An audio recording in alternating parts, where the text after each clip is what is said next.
Okay, a very good afternoon and welcome everyone. And I hope you guys are doing fantastic.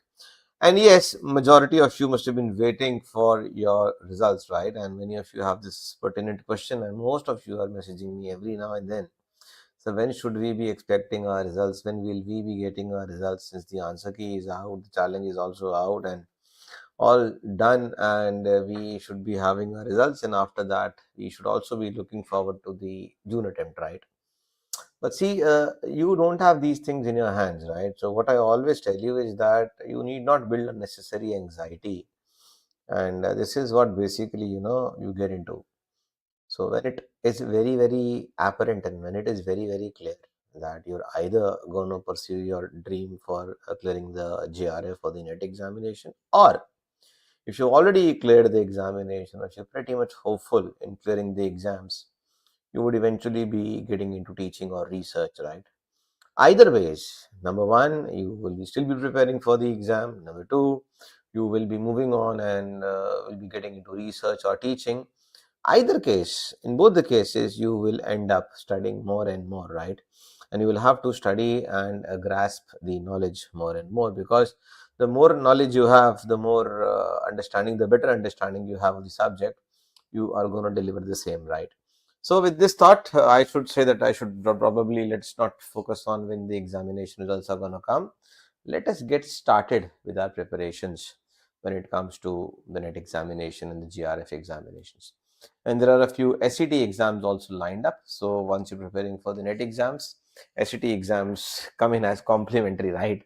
Anyway, so today we will be talking about a very important topic, which is managerial roles. And this topic is pertaining, or basically is related to unit number one. So unit number one, wherein we talk about fundamentals of management, we talk about managerial roles and managerial skills. So generally you get to see one question around managerial roles. So we will quickly understand what are the various managerial roles, who gave the concept of managerial roles, what was the logic behind coming up with managerial roles, and which are these managerial roles. But before we move ahead, this is what we have on offer in case you're preparing for the net examinations. You've got two wonderful solutions for you. The very first one is a complete 1 year program wherein you can join us for your preparations in both the languages. We've been imparting classes in Hindi and English both. So you have the option to access the content and join the live classes in both the languages. The course will be valid for 1 year from the date of purchase, and it has downloadable and printable class notes. You can watch the classes in application and website both. It also comes with a complete preparation package for mocks. So mock tests for paper 1 and paper 2 are included with 5,000 plus MCQs, and these MCQs are in Hindi and English both. So you have a detailed solution in both the languages. We also have a 500 MCQ crash course inbuilt in this, and you have the option to clear it out. In case you want to study with us only in English language, and you want that you're comfortable with English and you don't want the content in Hindi, you can go with this option also. This is a 6 month batch, and the batch is already running. It is up and running. It is live in English.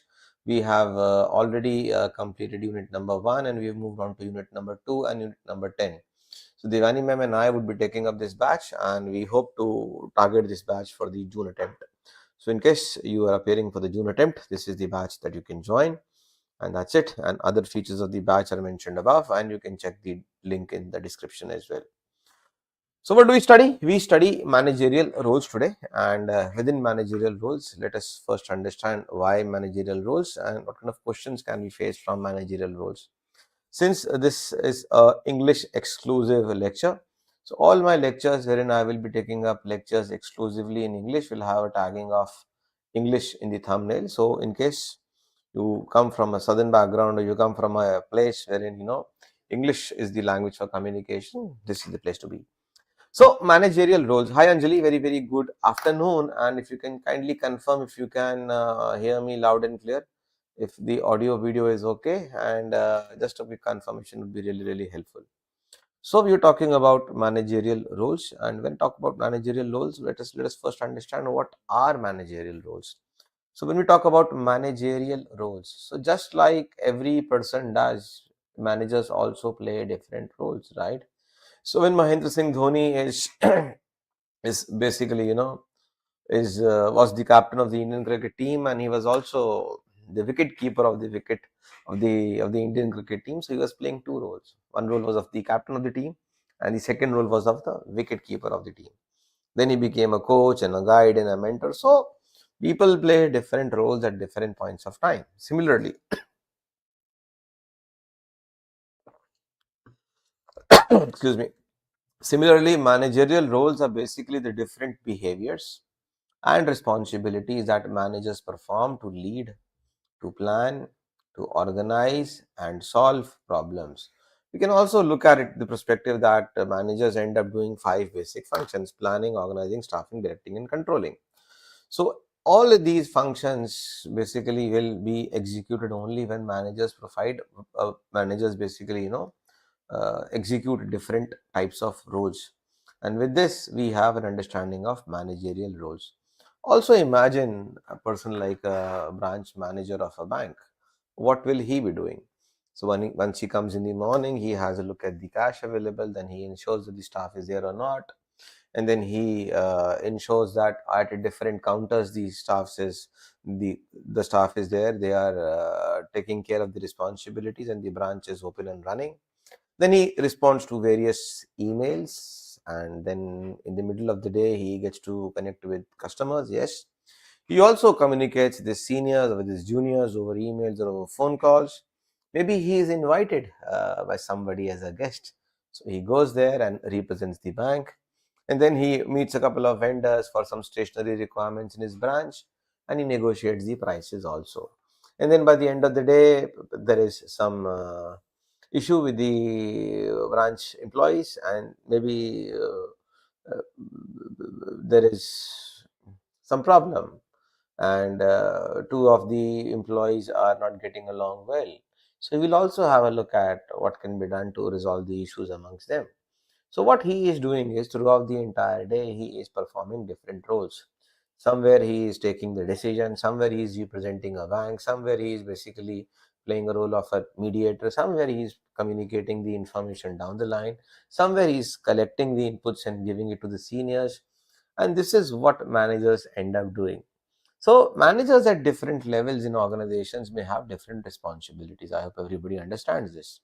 So in order to study managerial roles, Mintzberg conducted a study. So Mintzberg, he observed four or five different organizations and the CEOs and the heads, and he closely observed as to what these head of the organizations did throughout the day or throughout their stint with the organization. And then he identified that there are 10 different things which are generic, which are similar in across functions. And so he identified that let me study, and in order to understand the role of a management or role of a manager in the late 1960s, Henry Mintzberg devised a new approach to managerial roles, approach by observing what managers actually do. So he observed that there were 10 different roles that can be generalized, and which can be broken down into three categories. So what he came up with was that I will be, having 10 roles, and he said that managers basically end up doing 10 basic roles, and we grouped them into three different categories. So he grouped those 10 different roles in three broad categories. The first category was of interpersonal roles. The second category was of informational roles. The third category was of decisional roles. So this is it, and that's how it is. So now let's have a look at what are the interpersonal roles and what is the basis of interpersonal roles. So when I say, or when Mintzberg says he's talking about interpersonal roles, he is basically categorizing all the roles in this category based on manager's authority in an organization. So these are all roles where a manager is using his authority in a way in an organization. Then you will come across informational roles. So Mintzberg segregated all those roles which were involving communication. So anything and everything to do with the communication aspect of the manager was contained in informational roles. And the last one were decisional roles, and this is concerning decision making. So all those roles which were around, or which were basically on the decision making ability or the negotiation making ability or implementing things. So he collectively put them into this particular category, that is decisional roles. So he identified three interpersonal roles, he identified three informational roles, and he identified four decisional roles. So he said, okay, fine, these 10 roles that I was thinking of, three of them will be a part of, will be categorized as interpersonal roles, three will be categorized as informational roles, and four will be categorized as decisional roles. So what we can now understand is that with three different categories, now let us try and understand each of these categories one by one. So let's first have a look at the very first category, that is interpersonal roles. So the very first interpersonal role is of a figurehead. So the first one is of a figurehead. So who is a figurehead? Basically a manager, when he acts or when he plays the role of a figurehead, he performs ceremonial and symbolic duties such as greeting visitors, signing legal documents and agreements, all those things. So he is basically representing the organization as a figurehead, and he's performing majorly ceremonial and symbolic roles. So the key words over here are ceremonial and symbolic roles.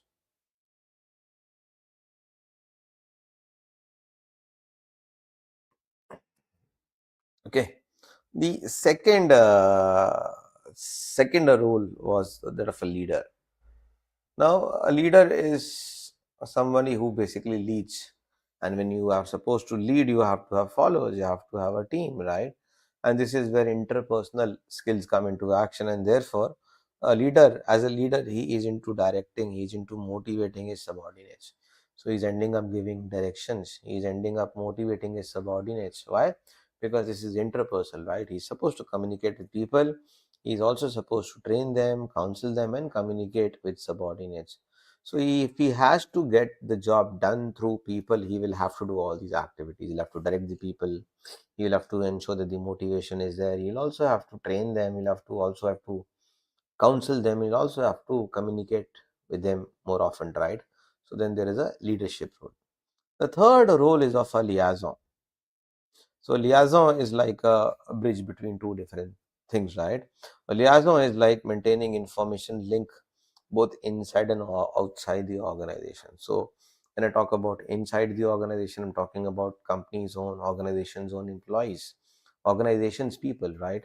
Outside organization could be customers, could be vendors, could be media, could be government. So he is using tools like emails, phone calls, or holding up meetings, so as that he can maintain this in this particular link between both inside and outside, right?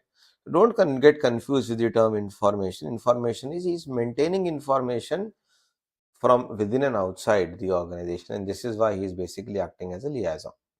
So these are the three interpersonal roles. So as you can see here, he is performing ceremonial and symbolic duties as a person.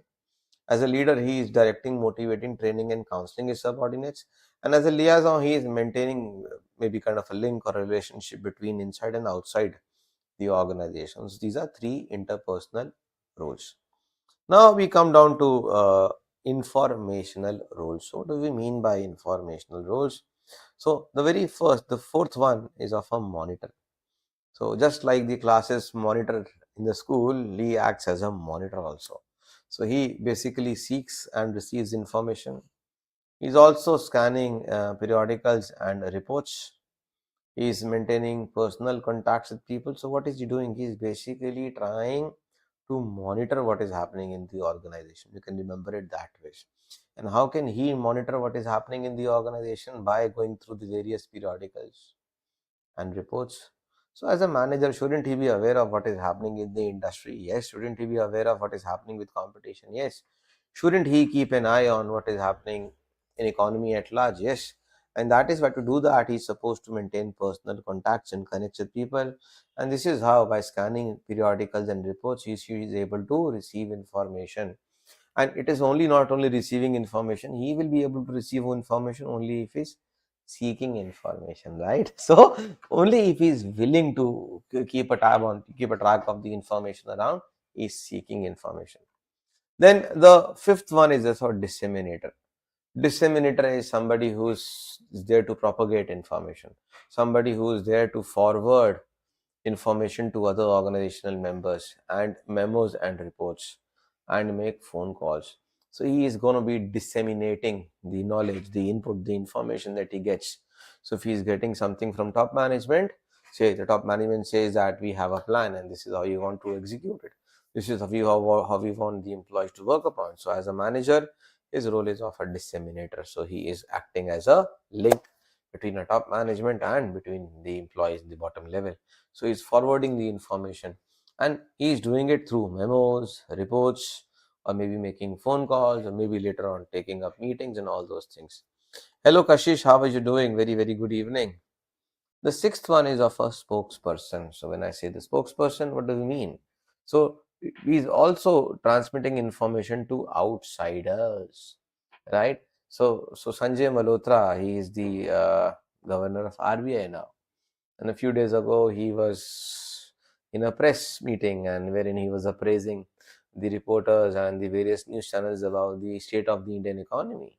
And then he also appraised us about the monetary policy and the monetary policy committee's decisions. And then he explained the rationale behind cutting down a certain rates by 25 basis points. Why? Because the RBI governor was acting as a spokesperson on behalf of RBI. Similarly, when a cricket captain wins a match or loses a match, and then the commentator or somebody goes there and asks him, or maybe there is a short press meeting.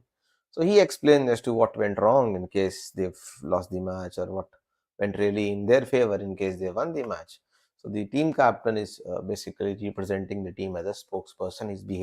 He's basically speaking on behalf of the team or the organization, right? So three informational roles will be monitor, disseminator, and spokesperson.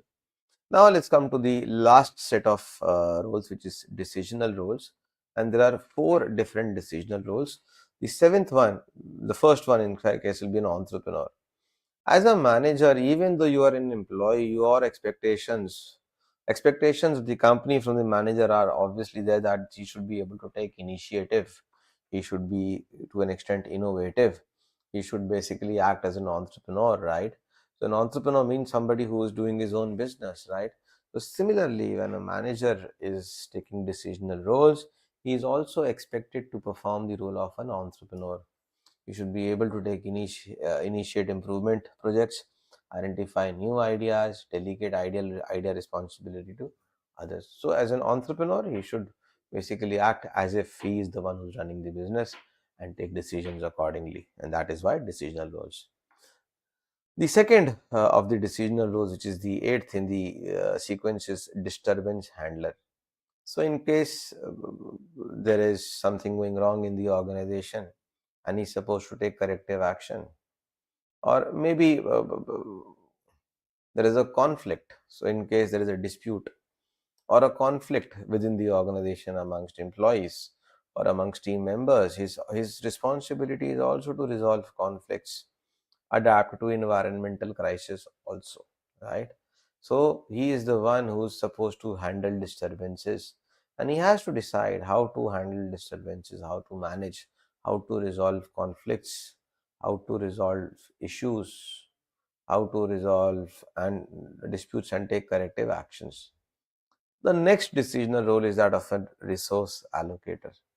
Now, what do you mean by a resource allocator? So we had understood the functions of planning, organizing, staffing, directing, and controlling. The function of organizing is basically nothing but organization of resources. And when you organize resources, resources are generally scarce. You will have specific amount of money, you'll have a specific amount of time, you'll be having specific machinery, you'll be having a specific budget for everything. Now it is the manager's duty to ensure how much of the resources are to be allotted to whom. Suppose he's heading sales department, what kind of sales budget should be distributed? Suppose he's heading maybe operations department, and what kind of production plan he has to have. Suppose the factory is supposed to manufacture 20,000 units. So how will he be allocating manpower, time, and raw materials to ensure 20,000 units are produced, right? So as a manager, he is also supposed to take care of various resources, and he is the one who's going to decide about how much resources go where. So he gets to decide who gets resources, scheduling, budgeting, and setting priorities, which activities or which tasks have to be done before and which ones later, right? And then the last role that the manager plays is of a negotiator. So over here, manager is representing the department or the organization during negotiation of union contracts. So if you are a senior manager and there is an employee union, an employee union is asking, maybe there is a dispute and they are there to bargain with you in terms of wages or maybe incentives. So manager, if he is a top level manager, is a senior manager, will have to negotiate on the behalf of the company. So he is the one who's negotiating on behalf of the company.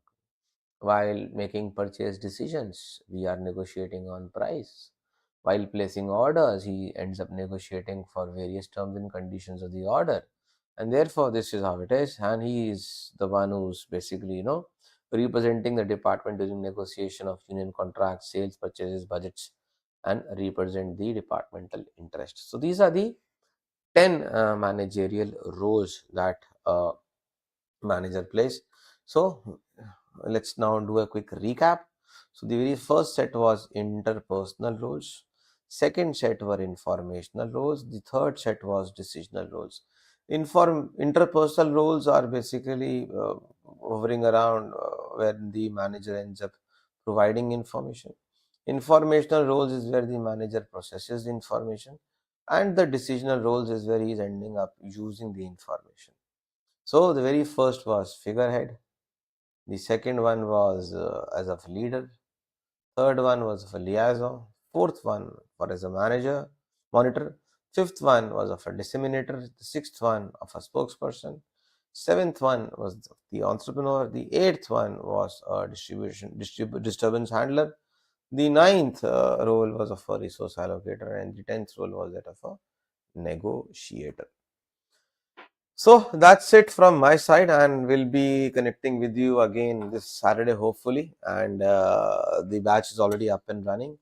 And in case you want to prepare with us for the June attempt, this is the point. Do not wait for the results to come. And I think the better you start, earlier you start, the better it is for you, right? So that's it from my side. If you really thoroughly enjoyed this session, don't forget to like, share, and subscribe the channel, and we'll be coming up with more such English exclusive videos for you, for in case you wish to prepare for the upcoming UGC net examination, right? So I can see two of my marketing students getting a little bothered about their queries. So Shreyansh will be taking care of your queries. I will be coming up with a live session, so don't worry, we'll take your queries there. Same goes with you, Kashish, also, right? So both of your queries will be taken up. In fact, you can put them in the chat within the application. I'll put a voice note and answer your queries. Okay. So just put a voice note in the chat section of the application, record your query, and I'll be happy getting back to you. Don't worry. So, Loji, thank you guys. Thank you so very much. Bye bye. God bless.